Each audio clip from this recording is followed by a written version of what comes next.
और देखिए बीपीएससी अभ्यर्थियों का प्रदर्शन, हाँ ये पहली बार नहीं है, इससे पहले भी कई बार परीक्षार्थी जो है, अभ्यर्थी जो है वो प्रदर्शन करते नजर आते हैं। लेकिन ताजा मामला पटना से सामने आया जहां पर बीपीएससी अभ्यर्थियों ने जोरदार प्रदर्शन किया है। दोबारा एग्जाम कराने को लेकर प्रोटेस्ट किया जा रहा है, यानी कि जो अभ्यर्थी हैं, एग्जामर्स हैं, वो चाहते हैं कि री एग्जाम कराए जाए। पिछले 7 दिनों से चल रहा प्रदर्शन, बीपीएससी अभ्यर्थियों को मिला गुरु रहमान का समर्थन। तो पटना के गर्दनीबाग धरना स्थल पर बीपीएससी अभ्यर्थियों का सत्याग्रह छठे दिन भी जारी है। हजारों की संख्या में जुटे ये अभ्यर्थी अपनी मांगों को लेकर डटे हुए हैं और इनमें से कई अभ्यर्थी आमरण अनशन पर बैठे हुए हैं, जिनकी तबीयत बिगड़ने के बावजूद उन्होंने अनशन खत्म करने से इनकार कर दिया। अभ्यर्थियों का आरोप है कि बीपीएससी की परीक्षा में अनियमितताएं बहुत पाई गई हैं। उनका कहना है कि पूरी परीक्षा को रद्द कर आयोग को नया नोटिस जारी करना चाहिए। उन्होंने चेतावनी दी है कि अब तक उनकी मांग पूरी नहीं हुई और अगर आगे भी मांग पूरी नहीं हुई तो वो धरना स्थल से नहीं हटेंगे। बल्कि अभ्यर्थियों का कहना है अगर आज हम झुक गए तो आने वाले पीढ़ी अपने अधिकारों के लिए कभी खड़ी नहीं हो पाएगी। आमरण अनशन पर बैठे अभ्यर्थियों की तबीयत बिगड़ने लगी है। डॉक्टरों की टीम उनका स्वास्थ्य परीक्षण कर रही है और पानी चढ़ाने की सलाह दी गई है, लेकिन अभ्यर्थियों ने इसे मानने से इनकार कर दिया है। उन्होंने स्पष्ट कह दिया है कि जब तक उनकी मांगे पूरी नहीं होती वो अपना अनशन जारी रखेंगे।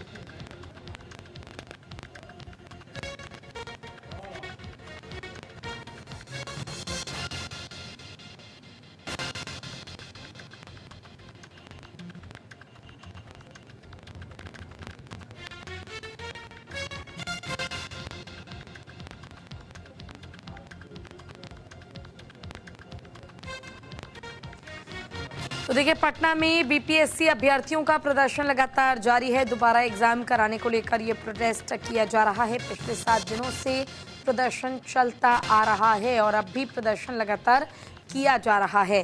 प्रदर्शन कर रहे अभ्यर्थियों का कहना है कि री एग्ज़ाम कराए जाए, यानी कि फिर से एग्ज़ाम होने चाहिए। अगर एग्ज़ाम नहीं कराए जाते तो वो अपना अनशन खत्म नहीं करेंगे। चलिए इसी पर ज़्यादा जानकारी देंगे मेरे सहयोगी राजीव मोहन जुड़ गए हैं सीधे पटना से लाइव। और राजीव, देखिए फिलहाल जो बीपीएससी अभ्यर्थी हैं प्रदर्शन कर रहे हैं, आमरण अनशन आगे भी जारी रहेगा। अगर मांगे नहीं मानी गई तो मुश्किलें और बढ़ सकती हैं। फिलहाल इस पर क्या अपडेट, और ये भी जानना चाहूंगी कि प्रशासन की ओर से क्या रुख नजर आ रहा है फिलहाल।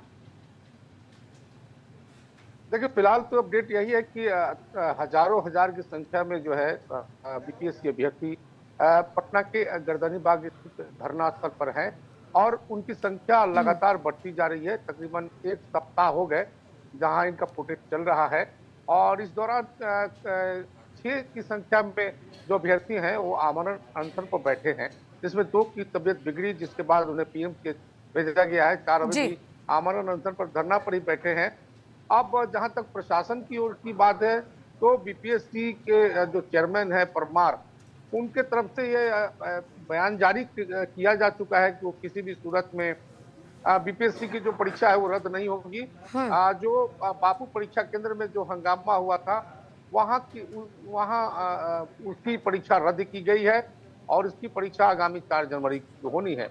और इसी बात को लेकर के सवाल खड़ा हो गया है और कह सकते हैं कि विवाद की अभ्यर्थी विवाद बता रहे हैं कि अगर नॉर्मलाइजेशन की बात नहीं है तो आखिर कैसे आकलन होगा।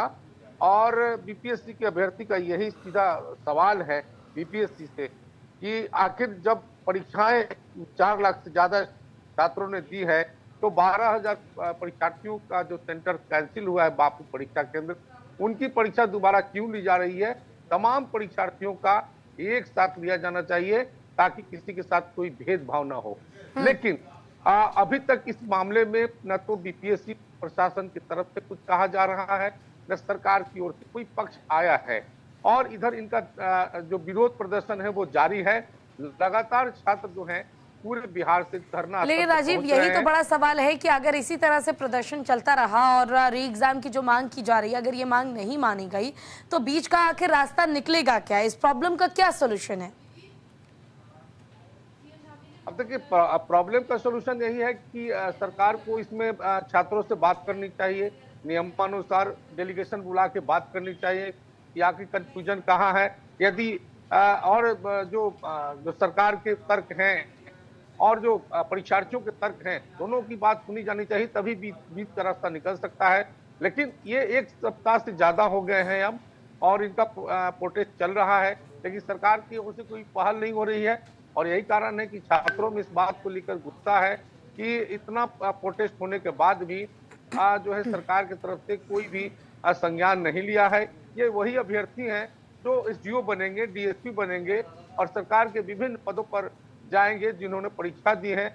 अगर इनके साथ ये कह सकते हैं परेशानी है और उनकी बात नहीं सुनी जा रही है, तो फिर किनकी सुनी जाएगी। और देखिए, बीपीएससी कह सकते हैं कि राज्य के लिए एक ऐसी संस्था है जहां से कह सकते हैं कि जो अधिकारी राज्य लेवल पर निकलते हैं, डीएसपी, एसडीओ और वित्त विभाग के अधिकारी, चकबंदी के अधिकारी, सीओ, बीडीओ जो भी बनते हैं इसी संस्थान से बचते हैं।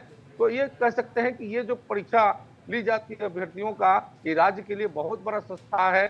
और अगर इस संस्था पर इस तरह के सवाल उठ रहे हैं, बिल्कुल, देखिए तो इस समस्या का समाधान निकलना बहुत जरूरी है, क्योंकि यही वो युवा हैं जो आज सड़कों पर हैं, लेकिन कल ये अलग अलग पद पर, अलग अलग कुर्सियों पर, अलग अलग विभागों की जिम्मेदारी संभालते नजर आएंगे। और देश का क्योंकि ये भविष्य है, तो इस भविष्य को देखते हुए सरकार को ऐसा फैसला जरूर लेना चाहिए जिससे इन अभ्यर्थियों का भविष्य खराब ना हो, इनका समय जाया